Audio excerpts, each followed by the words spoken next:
వల్ల కాదు కదా, మీ తరతరాల వల్ల కూడా కాదు.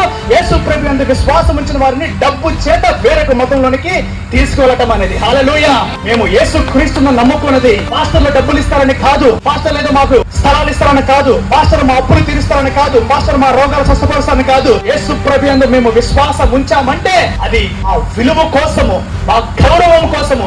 యేసు క్రీస్తులో ఉన్నప్పుడే మనిషిని మనిషిగా చూస్తాము. నిజమైన మానవత్వం ఏంటో మాకు తెలుసుద్ది. క్రిస్టియానిటీ అంటే మత మార్పిడి కాదు, హృదయ మార్పిడి. యేసు ప్రభు మతం మార్చుకోమని చెప్పలేదు. రండి, నూతన హృదయాన్ని మీకు ఇస్తాను, నూతన ఆత్మను మీకు ఇస్తాను.